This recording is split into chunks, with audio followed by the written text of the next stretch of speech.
Sweet.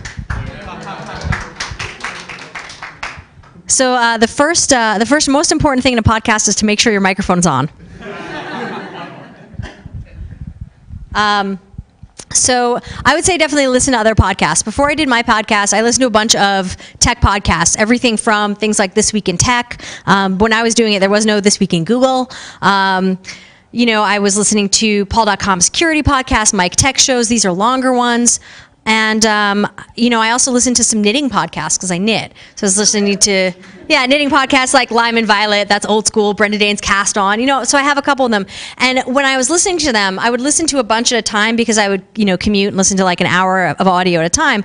And with things like, This Week in Tech or SDR News, where it did like 5 minutes at a time, I would listen to a bunch at a time if you're listening to a 5-minute podcast. And the first identifying feature didn't come until like 30 seconds in. It was after their intro. And so I was like, okay, when I do a podcast, I'm definitely going to make sure that the identifying info happens first and it's not just the identifying info like this is episode number 76 and it's, January 27th. Like that's not really good identifying information. You don't know if you've heard that podcast or not. But the title of it or the subject of it, today we're going to talk about MySQL backups. You might remember if you heard that. And then you can hit fast forward and be like, okay, I've already heard that. And make sure to steal from the best. So not just take what people are doing and, say, oh, I don't like that in my podcast, I'm going to do different. But do it, steal from the best. Lime and Violet did bloopers at the end of their show. And so I do that because it really makes people listen to the end of the show because they're hilarious to hear all the times that you stutter over a sentence. And we do have a sponsor, a couple of sponsors and stuff like that. So it helps, and we just say their name, it's sponsored by this and that. So it helps kind of people get that, get that feedback there. So yeah, that's all the notes I have on this slide. Life is hard. Who here has like tons of time in their day? Yeah. Oh, you do? Okay, great. Sweet. That's why you want to start a podcast. Podcasts take a lot of time between coming up with an idea, researching it, right? Because you want to make sure that you're up to date on your topic and you have all the stuff. And, I after the first couple podcasts, I realized I needed to write a script because I can't just go ad hoc. And then, researching it, writing it down, recording it, and then editing it. I was spending 8 hours to get half an hour of audio, which is a lot of time. And, I don't know if I was fast or slow, but it took a long time. So I actually learned that my favorite podcasts to do were interviews because there was some research beforehand or whatever. There wasn't so much writing a script. It was just writing questions. The editing was a little tough. I do have a friend who called Brian Aker the king of the ums. So sometimes interviews can get a little tricky, but you do, you get through it. And so I decided, I started it doing solo. The first 25 episodes were solo, episodes 0 through 24. And then I decided to go off and I had a hiatus. I kind of pod faded for a while. That's the terminology for it. And then I was like, okay, if I'm going to do this, I want to get an audio engineer because I personally did not like the editing part of it. I love the research, I like the recording, I had no problem like posting the show notes, and we'll talk about show notes in a second, but I didn't want to sit there editing it. And I also wanted a co-host. So I actually was lucky enough to get sponsored by Oracle to actually pay someone to do the editing, which is nice. And I also noticed that the discussion kind of flowed better. It's like a back and forth in the podcast where you're doing that. So, try to make things easier to yourself, see what you can do, see what you can't do. Maybe you have a friend who wants to help by editing or help by publishing. There are some decisions you have to make when you're doing a podcast. We just talked about, you're going to do it alone, you're going to do a co-host, or you're going to do an interview every single time you do a podcast. Those have different ramifications. Alone, you can start researching it at midnight. You can record it at midnight. Nobody cares. Maybe your family, people who are around, but you don't have to wait for your co-host. Now, my co-host is remote, so that's not a problem, and I'll explain how we do that in a bit. But with an interview or co-host, you have to, sync up times, which can be a little difficult. Frequency, how often are you going to do it? You're going to do weekly, daily, monthly, yearly, quarterly, whenever you feel like it? Are you going to edit it or not? So a lot of people will do like a live radio show. Maybe they'll stream it, maybe they don't, but they just basically record it. One of my favorite podcasts, actually, for a long time was Penn Jillette had a radio show and made that into a podcast. It was the funniest thing ever, but it was just an hour long, and they just recorded their radio show and no editing. And, will you try to get sponsors or funding? If you've ever listened to a podcast, you know that most of them are like sponsored by audiobooks and all that kind of stuff. And you're like, what a pain in the butt to listen to it. But, money is useful, and it can help you get things and make your life a little easier. So there you go. And are you going to script it or not? So that gets to preparation. So you've got show notes. So I like to think of my show notes as my agenda plus my minutes, right? So my show notes, I'll write out stuff that topics I want to talk about beforehand. And as we're talking about it, my co-host and I are talking about it, we might realize something in the moment. We'll talk about it, but if we say something, we'll say, oh, we'll put a link to that in the show notes. Sometimes, we want to make sure that it's there, so we'll put a little note as we're doing it. So we use Google Docs for this. So yeah, research your topic. Make sure you get names and companies correct. If you're thanking people or something like that, you want to make sure that you're thanking the right people. You want to make sure you're thanking all the people you should thank. It's really, really important because, especially if you have like a sponsor, you don't want someone to not sponsor you because you got their name wrong or anything like that. We use Google Docs for the show notes and pretty much everything. Yep, and if you do have something that you're adding in the middle, it's okay to just pause during the recording. You don't have to actually pause the recording. I mean, just have a bunch of silence. It doesn't matter because you can see that in your audio waveforms, and then you can say like, okay, that's where I need to cut out. So how do you record? So do you record on your computer, right? Macintosh has an onboard mic. Maybe some PCs do. I don't know if they do these days or not. They used to not, which was kind of a pain. You can use a sound recorder. Some people might use their iPhone. You might use a specific device. You might use something web-based. If you're streaming, you might use something which is basically your computer, right? So it's obviously not some microphone out there on the web, but you're using your computer and maybe you're streaming it. And what microphone? What microphone are you going to use? Are you going to use the onboard microphone? When you have a Macintosh, it does this really cool thing called auto attenuation. What that means is it tries to keep the volume at a certain level. So I'm talking at a certain level. It's pretty loud, as my coworkers know. And if I get really soft, the Mac will adjust it so that my soft is really loud. And that is great, except when you're in any place that might have, air conditioning that might kick in. So all of a sudden it goes, and you get this, all of a sudden your voice is now really, really low because the thing kicked in and the Mac was like, oh, that's a loud sound, so I'll turn the volume down really low. So you have to be careful about that kind of thing. You want to make sure that you're getting just you and not the environment around you as much as possible, right? There's some things you can't help. So preferably recording should be a separate device from your computer, especially if you're using your computer. Computers have fans. You're going to get all that fan noise. If you're typing, you're going to hear those clicks a lot more if you're typing on the microphone. So by that you mean you have like a microphone plugged into your computer can still be recording, but don't use your onboard. So the question is, does that mean don't use your onboard microphone but plug your microphone into your computer? And the answer is not theoretically. Preferably no. Preferably it is a separate device because if you're using your computer for anything, you've got CPU going, you've got cycles going, it might skip like half a second of recording. Computers are getting better and better and better, right? I started my podcast in 2007, and things are a whole lot better. So preferably no, but if that's what you have, great. I'm going to show you some examples of some things that don't do the most preferable way, and they're still up on the web. So what can you record with? There's a bazillion computer recording programs. I'm not going to go through all of them, because a bazillion is too many. But including Audacity, right? If you're like, is Audacity good enough? Yes, it's good enough. The funny story behind this, I first did this a couple of years ago to OSCON, and my experience with Audacity back in 2007 was like, it's crap.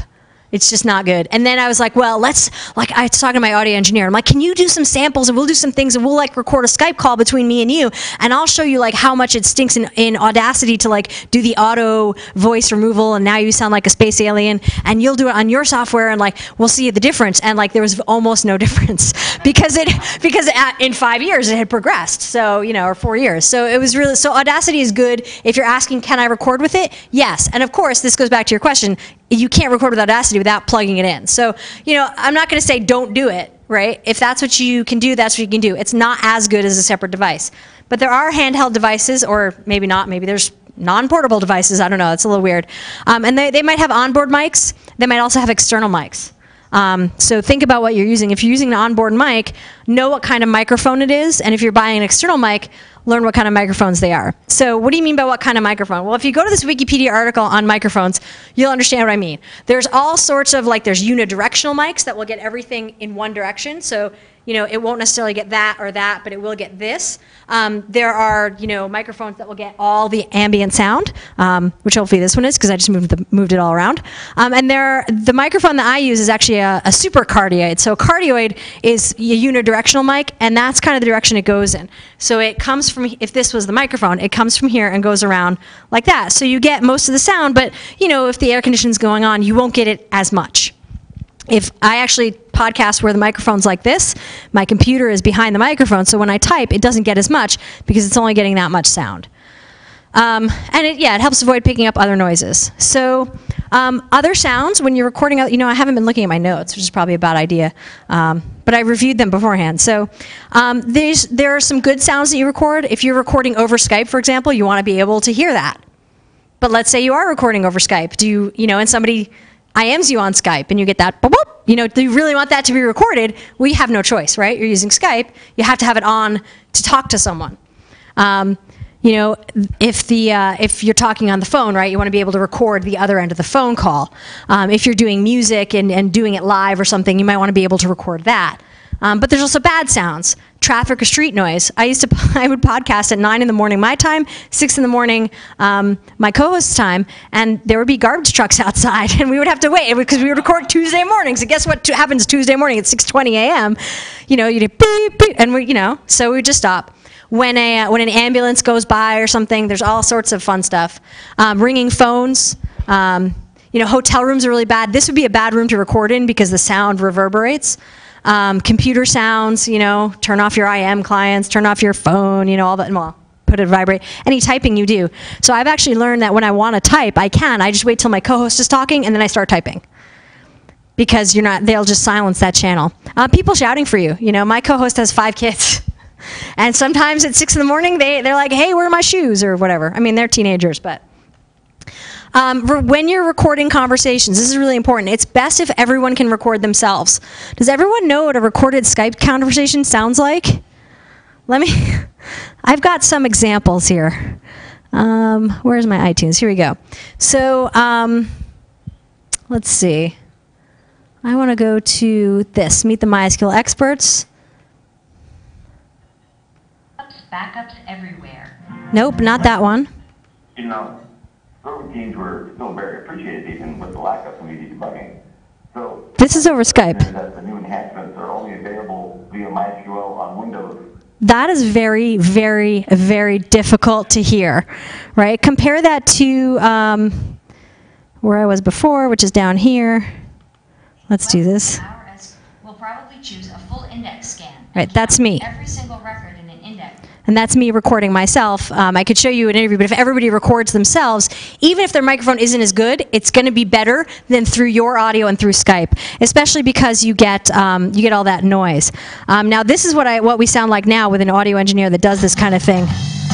We do have our own theme song. 3 supports only half that number.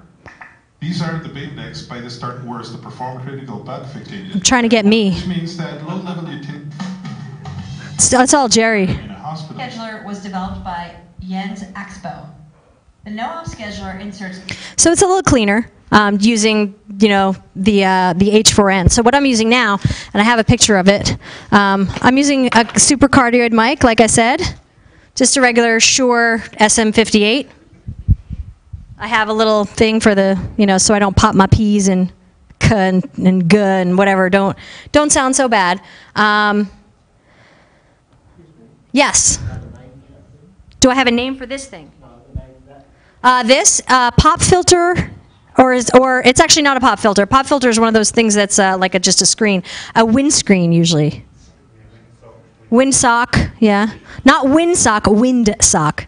The official name is a dead cat. A dead cat? Okay, well there you go. I don't know if Amazon sells dead cats though. If you're going to Amazon.com. Dead cats, you can get all these windsocks.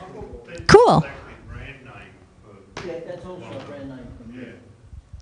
All right. Well, In the trade. you have all the data. So windsock, dead cat, redundancy. Yes. Better Music in Philip, Canberra has a really good range of mics for this type of thing. What was the name of the store? Better Music. Better Music in Philip, Canberra. Yeah. And upstairs there's people that know a lot about mics.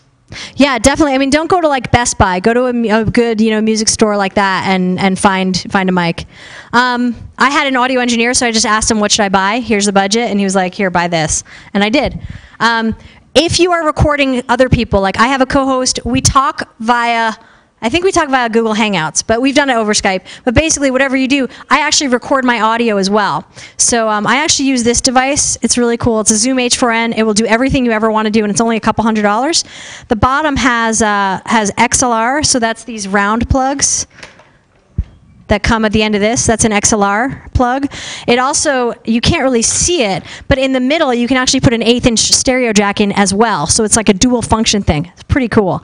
So one channel, the left channel I put my microphone that I'm talking into, and the right channel I have an 1/8 inch stereo jack to the 1/4 inch jack here, and I record the outgoing sound. So sometimes if like an IM pops up, I mean I close my windows and stuff, but if something pops up they might hear it, but that way I record my co-host just in case something went wrong with his recorder, we don't have to redo the podcast. I've had to do that a couple of times. It's really frustrating.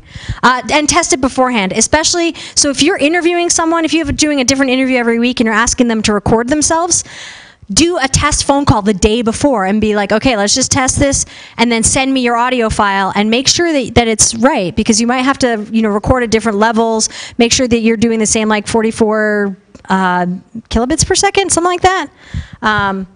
All the settings are here, so it's been a while since I've done that. And this works really well with voice over IP because you're not recording the voice over IP. I mean, you are, but on the second channel, everybody's recording themselves. So if there's any blips or anything like that, you don't have any problems. I'm just wondering, if you've got, someone who's really novice who you're interviewing, what do you do to tell them? Do you tell them to download Audacity, or do you ship them one of the Zooms? So the question is, what do we do if we have someone who's kind of a newbie, and what do we tell them to do? Well, the thing is, since I do a MySQL podcast, most people are at least a little tech savvy. So telling them to download Audacity, yeah, we do Audacity, and I say, if you have a headset, wear that. Most of the people I do talk to have a headset because a lot of people work remotely, because otherwise you get that ambient noise and things like that. So we do that. We do a test ahead of time. We don't ship a device because, again, it's a couple $100s, and what if the shipping doesn't happen and whatever, and then they have to set it up. And I actually have this set up to clip low noises because my voice is a little higher. My co-host is male. He doesn't have it set the clipping so low. So if we shipped a device, we would have to play with the settings.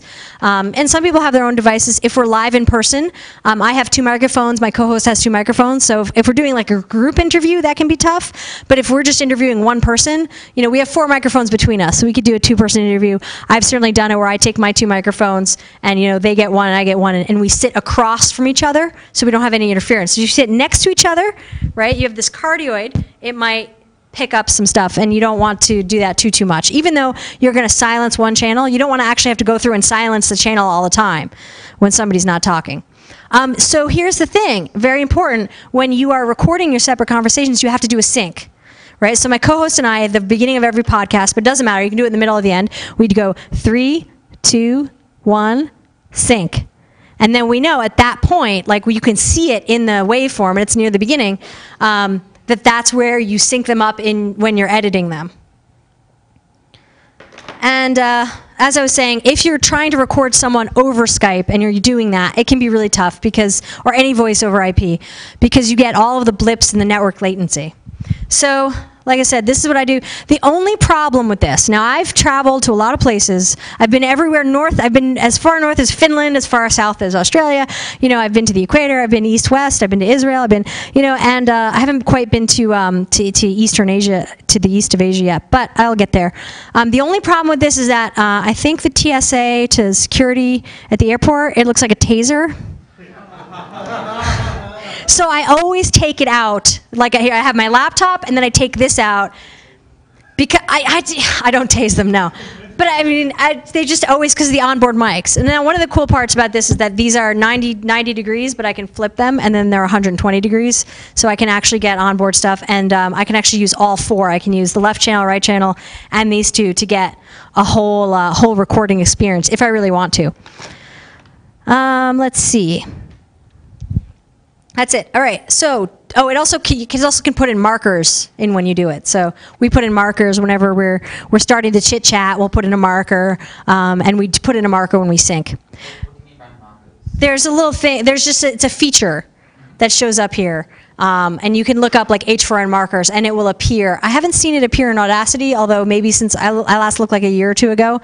But in some of the other, I think he uses Sony Vegas, which is a video editing software, but that shows the markers in the audio part. So yeah, it's. Some recorders also do tracking, the same thing, you press the button and the track. Some recorders will also do tracks, yeah. But you don't necessarily want to split the tracks unless you can piece them together seamlessly. While you're recording the podcast, watch your filler words and phrases. I don't know if anybody's been counting my ums. They've probably been not so much because I have tried to get myself out of that habit. But if you have been listening to me, you might notice that my entire presentation is kind of one run-on sentence. Because then I'll say this, and then I'll do that. Like, I don't ever have periods, but I try not to use filler words or phrases. My filler words or phrases are usually not it's usually basically, this is going to happen. And then basically, that's kind of like that.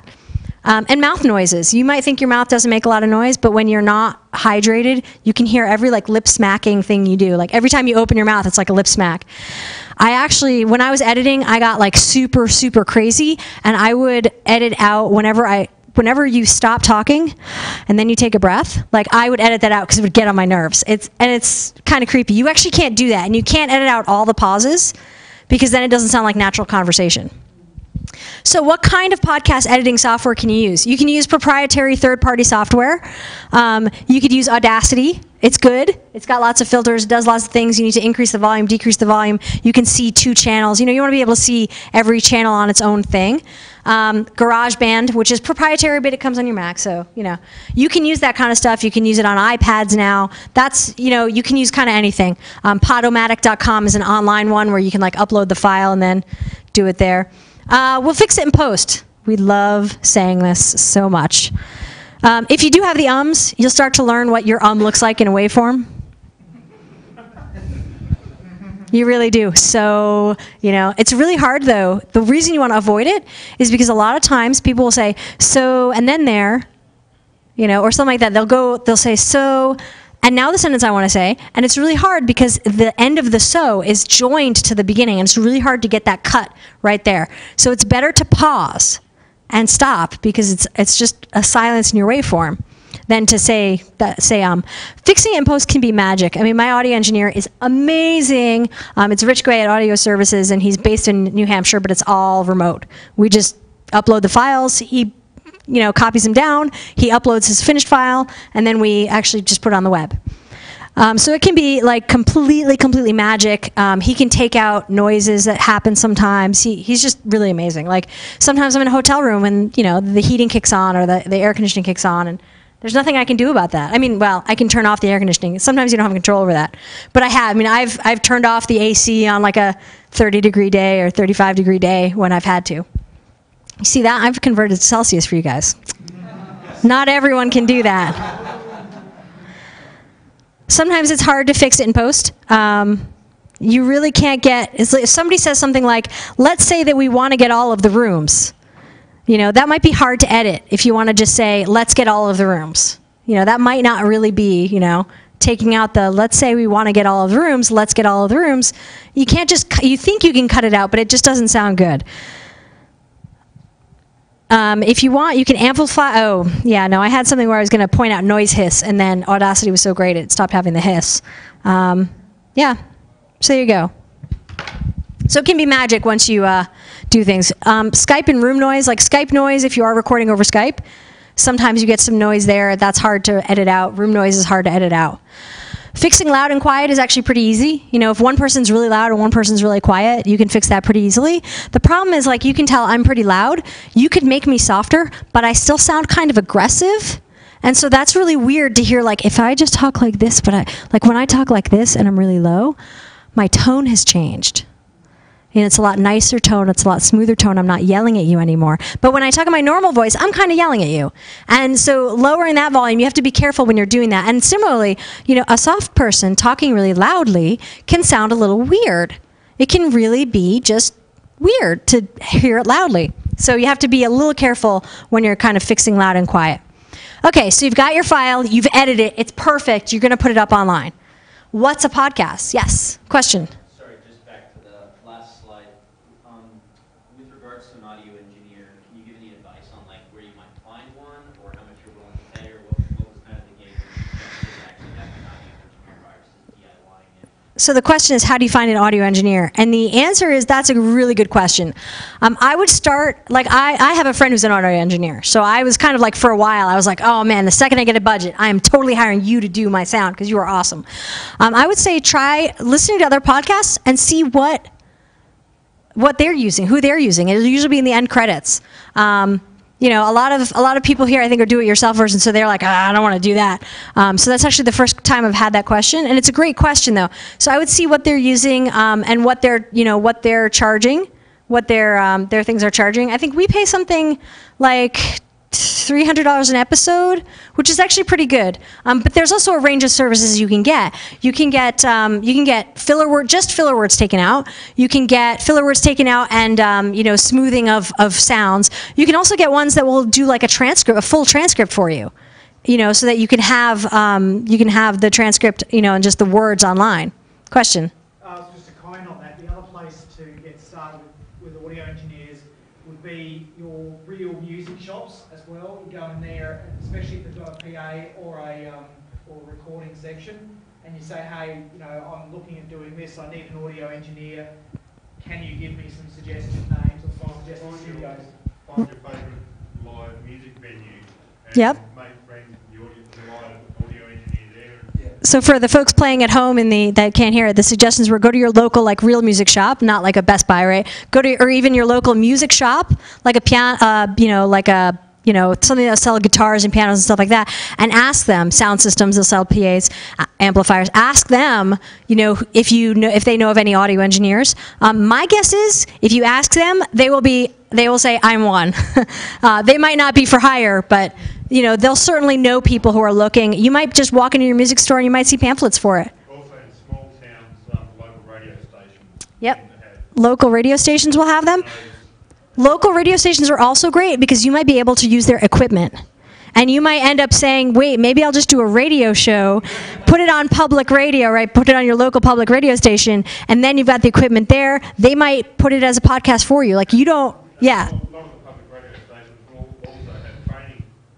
Yes, I was just thinking that. They might have training at the local audio stations, so they help you use the equipment, they help you figure out what's good, what's not good. You might actually get to do some audio for you might be able to do audio for a different radio show. Yep. There's actually a website, excuse my French, called Gearsluts with a Z. Okay, so GEARSLUTZ.com. Yes. Okay. Just audio engineers and producers. Just audio engineers and producers. Yeah, so there's probably a jobs board. Yeah, I'm sure if you Google searched for hire an audio engineer, you'd probably find a lot. There's a lot of them out there. The other thing is local musicians. A lot of musicians are audio engineers in and of themselves because they're very picky about how their own music sounds. And with the advent of all this technology, people are mixing their own records. Records are not records anymore. When they make their own CDs now, they can mix it, they can record it and mix it and do everything on their computer, send it out to a shop to get CDs made. I mean, I have some CDs here for you guys if you want. They're just podcast CDs. You can actually just download the podcast for free, but I made these because they're easy to put in someone's hand, and then a week later when they don't remember all of the things they were supposed to go download, they'll see this and it'll be a physical reminder. But that's what we did. We're like, here are some audio files, here's an HTML index file, put it in your computer, you're done, and we just, paid people money to make the jacket and whatever, and they made the CD, and it's a CD.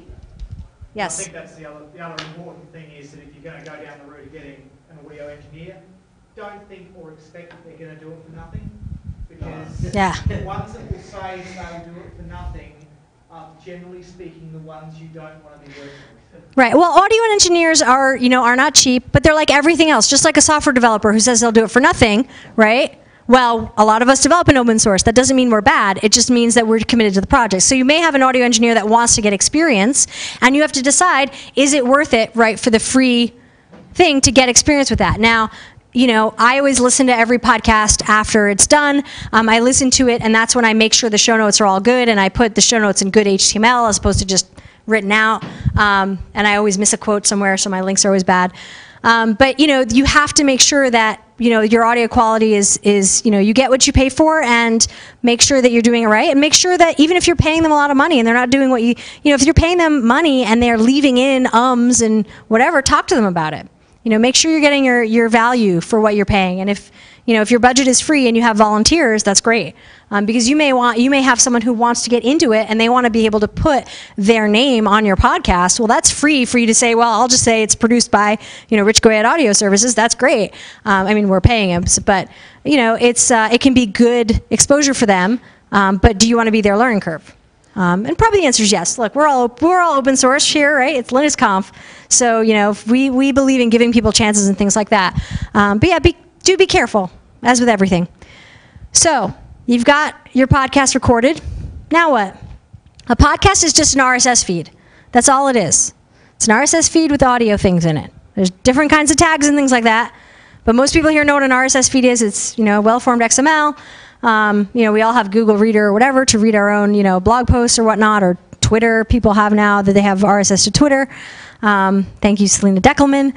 And so how do you do this? You have to submit it. When you have an RSS feed, you then submit it to podcast directories, including iTunes. Now, my suggestion would be, when you're thinking of doing a podcast, get a few podcasts under your belt. Do 3 or 4. And when I say do, I mean do the interview, record it, edit it, and get it ready to go. Then make the RSS feed, and the RSS feed will have 2 or 3 when you begin, then submit it to the podcast directories. iTunes, like everything else, they're going to look at your podcast. If you only have one podcast, it's going to, it takes them, I don't know, when I submitted, it took them 6 to 8 weeks to actually, put it up. The more you have, the better your chances will be, because they'll say, okay, if you have 3 of them up, then you're pretty good, and you're gonna do this, and they can see that your content, is not, your content is going to be consistent because you already have a few, and you don't just have one. Make sure that however you do it, you can get statistics. If you want statistics. For example, I actually have it on a blog post, and the blog thing that I'm using actually shows how many times it's been played, because you can play it directly on the thing, and how many times it's been downloaded, which is kind of neat. But if I didn't have that statistics, how do I know how many people are listening to it? iTunes doesn't give you that statistics. iTunes actually can't give you those statistics because iTunes is actually different in most countries. So, for example, we have a couple of Italian listeners, a couple of Norwegian listeners who said, "Oh, we gave you feedback, we gave you 5 stars, and we rated it, and we were like, we can't see it, and it's because it's on, the Italian iTunes and the Norwegian iTunes." So make sure that you can get statistics, however you do it. So what I would recommend, don't do what I did. I just submitted my feed to iTunes, and the problem is I actually am using some kind of content management system to do it, and I want to upgrade it and change it, because now a couple of years have passed, there's a new module to use, and but if I upgrade and change it, I'm worried that all of the RSS feeds are going to go away, and that would be poor. Because I don't want to wait 6 weeks if I have to resubmit it to iTunes. I have listeners, right? They listen to the podcast. So feedburner.com is really good. They give you statistics.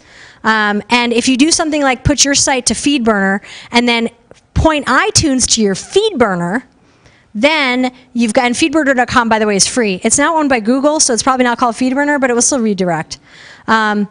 But if you do that, then you won't run into the problem I have. You only have to repoint FeedBurner to it. You don't have to break the iTunes link, because it's not the problem breaking the iTunes link. The problem is if you break it and you can't actually say, get Apple to understand that, no, this is the same podcast, you're going to have to wait again to get it approved.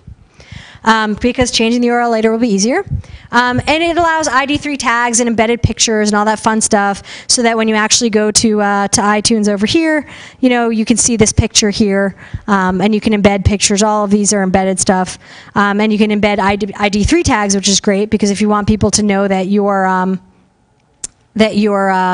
information about it, like who's the co-host, who's the host, if you interview a special subject this week. So it's kind of nice. Web hosting. So this is kind of important. Keep your audio files small. Not just because someone in some distant remote country is going to download it, because they will, but also because of bandwidth. Right? You don't want to run out of bandwidth. Mostly your audio could probably be mono, not stereo. You're going to save half the files right there. We were coming up with some ideas for our podcast. As we just recorded episode 125, so which is awesome. But we were like, well, maybe we could, somebody sent us feedback of like, it'd be great. So we start off the podcast the same way. After a short intro, we say like, I'm Shiri, my co-host goes, I'm Jerry, and this is RSQL, the MySQL database podcast. And someone was like, that'd be awesome if you could come through different channels. Like one ear would be Shiri talking and one ear would be Jerry talking, just for the intro and outro, not for the whole thing. And I was like, but then we'd have to go stereo, and that's going to be double the size, and I'm not willing to do that. So that's a trick that you can do. You do your whole editing, whatever, in stereo, and then when you save it as mono. Make sure it's not going to end up costing you a ton of money. You can use something like Libsyn.com, so if you upload your audio there, they will host your podcast for free. Again, if they ever go away, then you don't have control of your audio files. Maybe that's not so great, but it's a trade-off, right? It's the cloud before the cloud existed. OurMedia.com is similar. I use DreamHost.com because I just have a website, again, with the content management. DreamHost.com gives you free bandwidth. Like the bandwidth, they don't count the bandwidth. It's not free, but it's some ridiculously high number that you'd never hit. And to give you a sense of how, if you have a tech podcast, technocation.org can host it with free bandwidth. Technocation.org is a not-for-profit 501c3 in the States that's dedicated to educating IT stuff. Educational resources for IT professionals. That's what it is. So here's a snapshot of last summer. So if you may think, well, look, this is a 22.46 megabyte file for 48 minutes, 50 minutes, so almost an hour, 22 megabytes. That's pretty small. That's great. But there was 1,506 downloads. Similarly, over 2,000 downloads of a 20 megabyte file, 16 megabyte file, 1,600. This adds up to a lot. So here was my DreamHost daily bandwidth usage for technocation.org.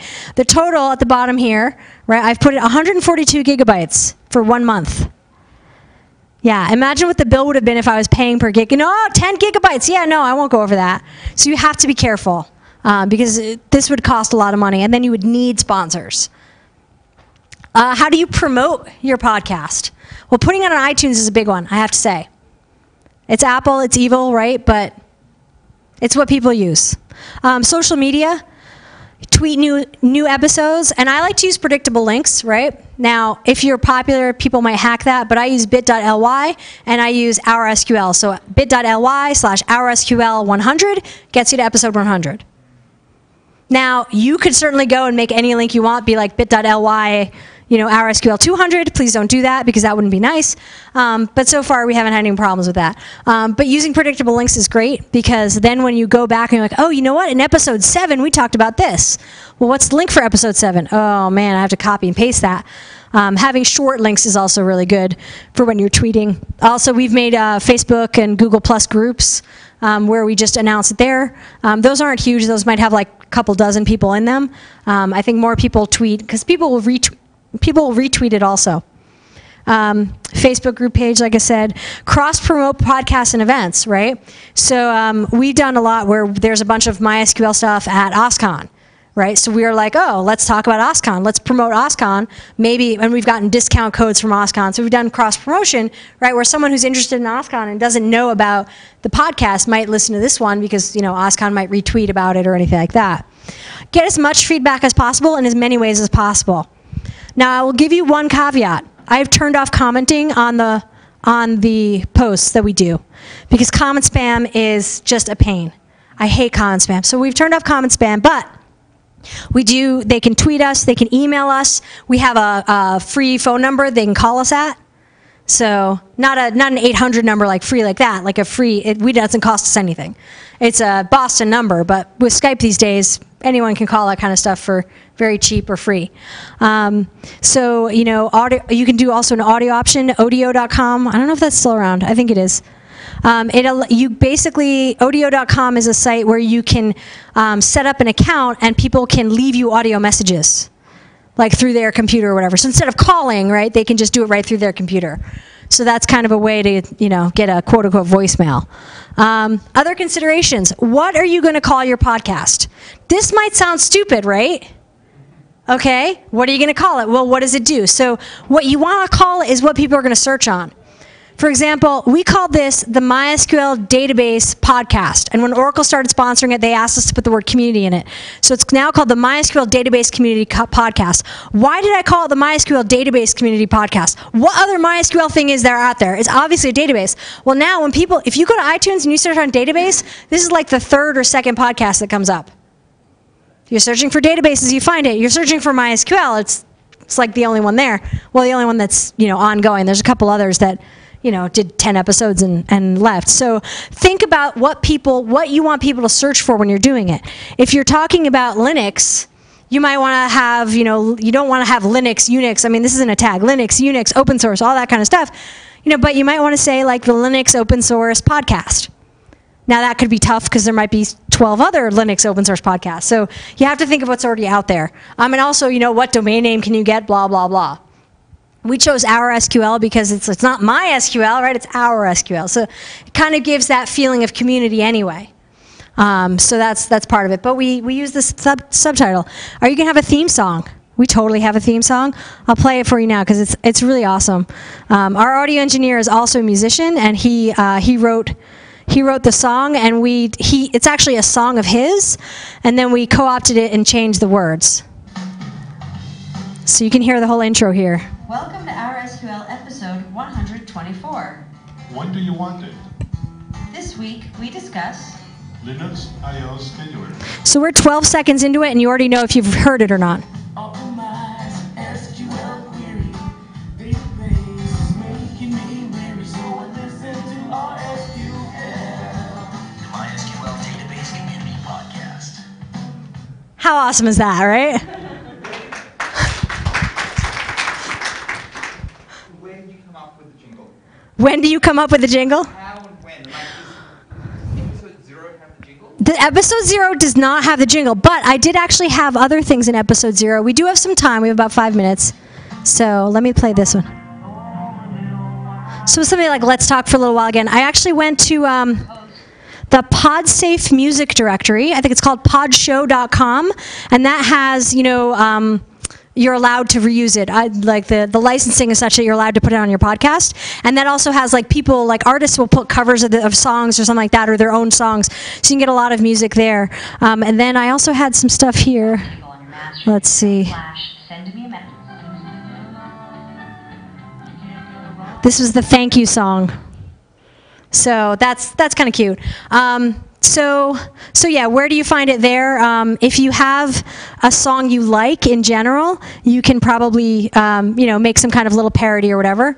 So musical interludes, so between sections, we have a little thing. So we have like news and events, and then the main topic, and then we talk about where you can see us, so what we're going to be speaking at. So we have sections, and we have like a little drum beat that goes like ba-dump between them, so you kind of know what they are. We're actually thinking about putting chapters in it, because apparently you can put chapters in podcasts now, which is pretty cool. I don't know how long you could have done it for, probably forever, but it actually worked. Like the interfaces actually work with it too, because like how do you go to the next one without going to the next podcast?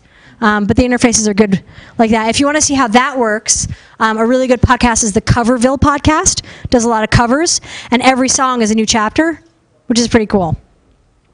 Be consistent with publishing. I don't care. We publish weekly, and let me tell you, it's a lot of work, especially when like I'm traveling, right? So 9 and like we're recording at, instead of 9 in the morning Eastern time in the U.S. and 6 in the morning Pacific time for my co-host. Now we're recording at noon. No, it's noon Pacific, 3 p.m. Eastern, which is like 7 a.m. 7 a.m. this time. So last week I had to get up at 7 a.m. and be ready with my voice. Be consistent with the publishing. We publish every Friday, maybe Saturday if I don't get the file up, or if our publisher is busy. But, do it weekly or every fortnight or every month. If you just do it like helter-skelter, for some reason, and this is weird, I don't know why, for some reason people will be like, well, I haven't heard a podcast for a while, so I'll just turn it off. Which is weird because usually I just keep it going, and if I don't get a new podcast, I don't even think about it. Other considerations, section headers, right? So we have events and stuff like that. I said we had musical interludes, but we also have section headers. So we'll say in events, here's what's happening. in training, here's the MySQL trainings that are happening in the cities they're happening in. You also want to be careful not to go too long with those. We were going for a while and we were saying, well, Oracle's training in like Brisbane and Boston they're Brisbane on June 21st and then Boston on July 27th, and that just took forever because there are 3 companies that do this, Oracle, SkySQL, and Percona that all does training, and it was like 3 minutes of just us rattling off cities and dates. So now we just say like in January and February, February, March, they're going to be in these cities. Boom. And we link in the show notes to where they want to see them. That way, if you're in one of those cities, you might say, oh, great, they're coming. Let me see which training class they're doing. So yeah, we also need to say what training class. Like, is it for administrators? Is it for developers? Is it for performance? What is it? We don't do that anymore. So do try to think as a listener would. Do you have a sign-off? We have something every week that says, you can download, let's see, you've been listening to Our SQL, the MySQL Database Community Podcast. Here are your hosts. Here's who's produced by and who the sponsors are. And, show notes and past episodes can be found at oursql.com. So we have a little sign-off. Identifying features before 1 minute. You could say before 30 seconds, but basically, I got really annoyed when I was listening to podcasts, and I'd get a minute into it and then be like, oh, I've heard this one before. Do you want to do live streaming? Again, maybe you don't want to spend the time editing, so you're just going to do it live. That's cool. How are you going to live stream it? Ustream.com is a popular one. Copyright. Oh, see, music.podshow.com. That's, you want to be careful about copyright. You can't just play a song by a commercial artist and use it. It doesn't work that way. And then that's it. If you have any questions, comments, or feedback, on Twitter, I'm @Shiri. You can call the comment line at +1 617. Oh, I don't remember what it is. But yeah, and I also have some podcast CDs. If you guys want, if you're interested in, you can just download it at oursql.com, but sometimes physical reminders are good. So I'll put them out during tea on I think there's a freebie table or an empty table. Oh no, it was a food table. Find me. I'm around this whole week. So yeah, question?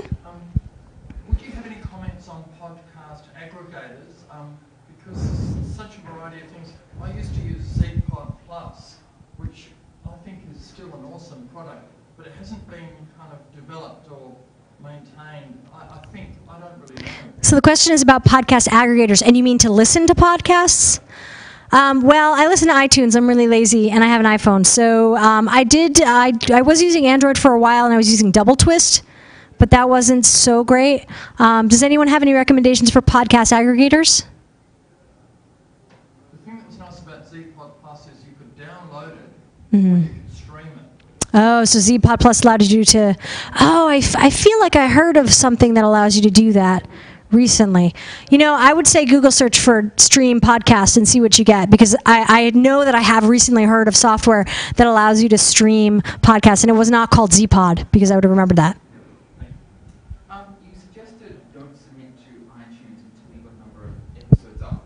Mm-hmm. You suggest if you're launching a new podcast to launch it with 3 or 4 episodes from day one, or would you suggest have them ready but don't actually publish them until your scheduled publishing time? So the question is, if you have your podcast on a schedule, and I said to have a couple of podcasts first before you submit it to iTunes, what do you do?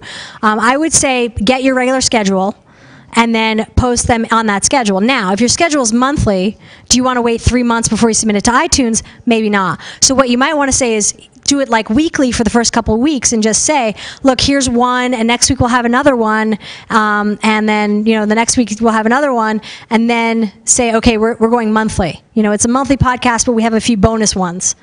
Things like that.